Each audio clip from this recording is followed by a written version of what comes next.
अब बस, बहुत बर्दाश्त कर लिया है हमने। हाँ पापा जी, अब इस घर का बंटवारा होकर ही रहेगा। हाँ कर दो, हाँ कर दो, बंटवारा कर दो। हमें भी कोई शौक नहीं है इस छोटे के साथ रहने का। अरे क्या हो गया है अब सुरेश, तुम तो बड़े हो, कुछ तो समझदारी दिखाओ। जो छोटे की बीवी इतनी आलसी हो गई है, 3 टाइम में से एक भी टाइम खाना बनाने को राजी नहीं है। तीनों टाइम हमारी सुमन ही खाना बनाती है। देख लो, अभी भी वही लगी है रसोई में। हाँ तो एहसान कर रही है खाना बनाकर। सारा राशन पानी तो हमारे पति लाते हैं, अब इनको खाना बनाने में ही मौत आ रही है। हाँ तो इतनी पैसे वाली है तो एक नौकरानी काहे नहीं रख लेती? तुम हो तो इस घर की नौकरानी, और फिजूल खर्चा काहे को करे। लो देख लो बाबूजी, कैसे तुम्हारी बड़ी बहू का अपमान कर रही है ये कल की आई हीरोइन। काम काज कुछ करती नहीं, बस कैंची की तरह जबान चलती है इसकी। भैया आप बीच में काय बोल रहे हो? जब भाभी और साक्षी बात कर रही हैं तो साले के एक रख के लापा मारूंगा। अपने बड़े भाई को ज्ञान दे रहा है इस कल की आई मोहतरमा के लिए। आजकल 2 पैसे ज्यादा के कमाने लगा है, हवा में उड़ रहा है, शाहरुख खान बन रहा है। अरे क्यों तुम दोनों भाई आपस में कटे मरे जा रहे हो? थोड़ी तो आस पड़ोस की शर्म कर लो। पापा शर्म तो भैया को करनी चाहिए, हर बार घर में आटा हम ही लाते हैं, भैया भाभी का तो कुछ लाने का नाम नहीं है। और हाँ, हम जब भी आटा लाते हैं 10 किलो से कम नहीं लाते, और जे भैया 1-1, 2-2 किलो आटे लाने पर होते हैं। हाँ तो तुम चाहते क्या हो? पूरे आटे का गोदाम ले आए हम यहाँ। और हाँ, कल हमने जब भैया से मोटरसाइकिल की चाबी क्या मांग ली तब बोल रहे तेल नहीं है, और आज सुबह अपने बच्चों को उसी मोटरसाइकिल पे स्कूल छोड़ के आए हैं। ये दोनों मियाँ बीवी हर बार ऐसे ही करते हैं। छोटे, अभी तेरा लाइसेंस का बना है तो तुझे मोटरसाइकिल दे दूं? अगर चालान होगा तो भरना तो मुझे पड़ेगा, तू तो आकर बेटा बताएगा भी नहीं। लो सुन लो इनकी बात, हमारा लाइसेंस नहीं बना है। भैया हमारा लाइसेंस बने हुए 4 महीने हो गए हैं, बहाना तो कोई दूसरा बना लेते। हम अपनी मोटरसाइकिल क्यों दिखाए देवर जी को?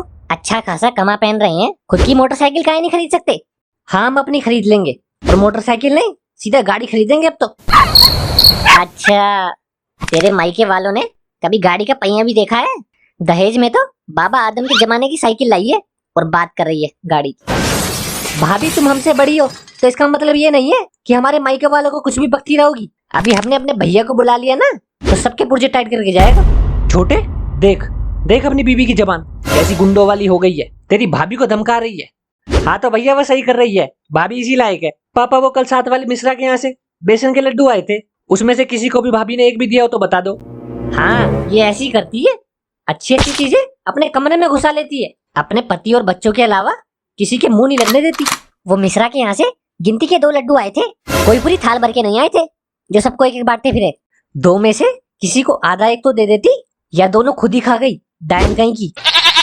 अरे हाँ सही तो किया बहू ने, बेचारी 2 लड्डुओं में से किस किस को बांटती फिरेगी। पापा आपको तो शुगर है इसलिए भाभी की तरफदारी कर रहे हो। बाबूजी, जब से छोटे की बहू घर में आई है रोज नए नए कलेश हो रहे हैं घर में। हाँ तो भैया आप क्या चाहते हो, हम यहाँ से चले जाएं? छोटे ऐसी बात नहीं है। हाँ यही बात है भैया। पापा हमें वो नोएडा वाले फ्लैट की चाबी दो, हम आज अभी इसी वक्त इस घर को छोड़ के जा रहे हैं। अच्छा, ये सब नौटंकी वो नोएडा वाले फ्लैट के लिए हो रही है। भाभी नौटंकी करने की आदत आपकी है, हमारी नहीं। वो नोएडा वाले फ्लैट में तुम दोनों के अलावा तुम्हारी बड़ी बहन संगीता का भी उसमें हिस्सा है। बहनों का कब से प्रॉपर्टी में हिस्सा होने लगा? ये तो वही वाली बात हो गई, गांव बसा नहीं भिखारी पहले आ गए। बहू अपनी जबान पे थोड़ा कंट्रोल रखो, कुछ भी अनाप शनाप बके जा रही हो। आज तुम्हारी माँ जिंदा होती तो इन बहुओं की मजाल थी जो हमारे आगे एक भी शब्द बोल सके। ये हमने कितनी बार बोला है, ये बाइक को दिन के टाइम बाहर फोड़ दिया करो, निकलने बढ़ने की बिल्कुल जगह नहीं रहती घर में। संगीता। पिताजी नमस्ते। आ गई सबका हिस्सा मारने, डायन कहीं की। क्या हुआ पिताजी, क्यों बुलाया तुमने हमको? जे तुम्हारे दोनों भाई बंटवारा चाहते हैं इस घर का। बंटवारा? कौन चाहता है बंटवारा? जे छोटा वाला, वो नोएडा वाले फ्लैट की चाबी मांग रहा है, बोल रहा है हमें यहाँ नहीं रहना। इसकी जबान इतनी कब से चलने लगी अपने बड़े भाई के आगे? बुआ, ए बुआड़ी, सोनू जल्दी आ बुआ के पैर छू पहले। हप, सोनू हम 3 तक गिनेंगे, अगर हमारे आके पैर नहीं छुए ना तो हमसे बुरा कोई नहीं होगा, हम बता रहे हैं। ये देखो, ये संस्कार दिए भाभी ने अपने बच्चों को। कल को हमारे भी बच्चे होंगे, वो भी यही सीखेंगे। दीदी हम इस घर में अब और नहीं रहेंगे।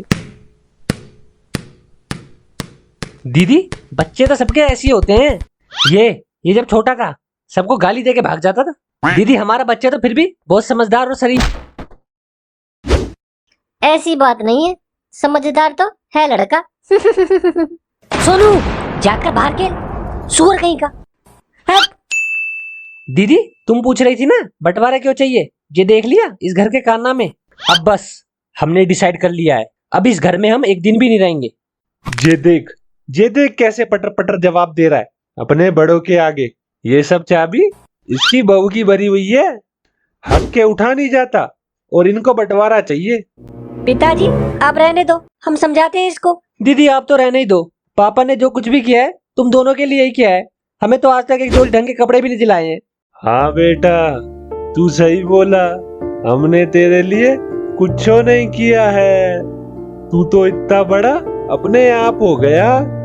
तुम तीनों इतने इतने से थे जब तुम्हारी माँ छोड़ के चली गई। जब से और आज तक हमने कोई कमी नहीं छोड़ी तुम तीनों को पालने में। बाबूजी इसको समझा के कोई फायदा नहीं है। हम जानते हैं हमने कैसे खेत में दिन रात मेहनत करके एक एक पैसा जोड़ जोड़ के तुझे पढ़ाया लिखाया है, और आज तू उसका ये परिणाम दे रहा है हमें। और हाँ, आज तू जिस नौकरी का घमंड दिखा रहा है ना। दीदी अब तुम रहने दो। नहीं, आज तू हमें बोलने दे। ये आज तू हमें जिस नौकरी की दोस्त दिखा रहा है ना, ये सब तेरे बड़े भाई की मेहरबानी है। तेरे खुद के बस की नहीं था इस नौकरी का इंटरव्यू क्रैक करना। वो तो तू निराश ना हो इसलिए तेरे बड़े भाई ने हाथ पैर मार के तुझे ये नौकरी दिलाई है। और हाँ देवर जी, बात रही वो नोएडा वाले फ्लैट की, वो तुम्हारे भैया ने कब का तुम्हारे नाम कर दिया है।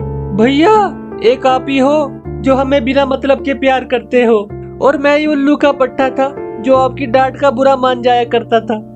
भैया छोटे